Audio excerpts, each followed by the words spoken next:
London Has Fallen, and I'm only 6 months late reviewing it, but better late than never.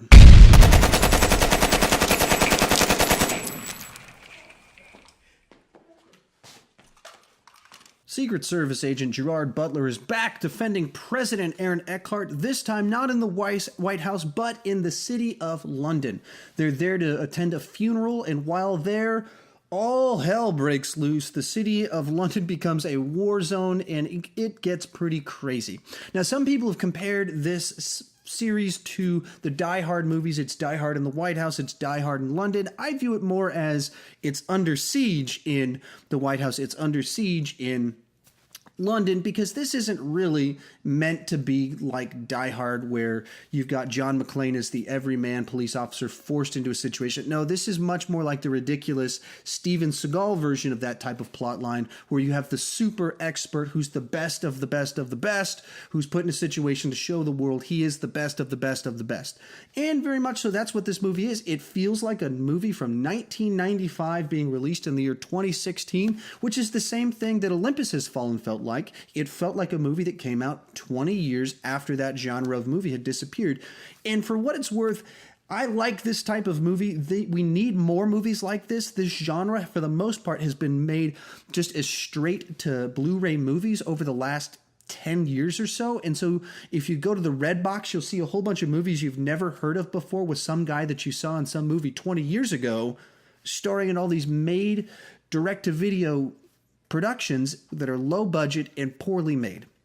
And so with all that said, I really enjoyed both London Has Fallen and Olympus Has Fallen for the same reason, that it's a throwback to a genre that's for the most part disappeared. And while the special effects at times are a little bit shady, the acting is intentionally a very specific, action movie acting, they're a fun ride. They're an easy, fun, enjoyable action movie. And in fact, I'd read a lot of reviews of this new one that had been fairly kind of negative towards it. And I just, to be honest, I don't know where you're coming from, because this movie delivered exactly what I thought it would, and if anything, better than I was expecting it to. Now, this isn't great cinema, but it's fun action movie. And the action in this action movie is well shot. When there's a fight in it, you can see what they're doing. There's interesting choreography, and you can actually tell what's going on because the camera is wide enough and the cutting isn't jarring enough that you can actually follow what's happening, and it's really cool stuff. And you get to see Gerard Butler stab guys and beat guys up, and you can see what is happening, and that's lacking in so many of today's action movies. And there's a sequence in this that's following the trend that's in a lot of movies of where they tend to have single shots of action sequences. This movie has one of those that goes on for like 3-4 minutes, and it's like they're running down an alley shooting machine guns and cars are blowing up, and it's just a really cool, well-shot action sequence in a movie that otherwise it could be like so many direct-to-Blu-ray ones that just have crappy action shot crappily with a very old and not fun to watch Steven Seagal in them. Now, this is a fun action movie. It's got some good one-liners. There's some stakes to it. It is not aiming to, hit a home run. It's not aiming to be the best action movie you've ever seen. It's just aiming to provide a good action movie in the vein of what we got every Friday back in the 90s. Now we're getting another one of those every couple of years in this franchise, and I appreciate that. So for that reason, I'm going to give this movie a 7 out of 10.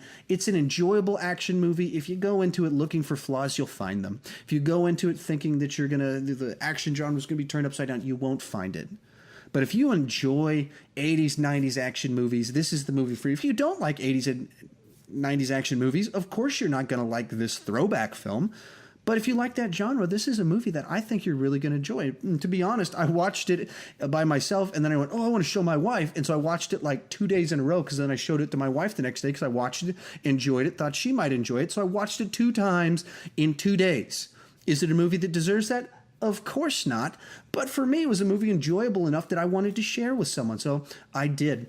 If you like this video, please click that like button and subscribe to the channel to find out every new review and thought that I have. Thank you for watching.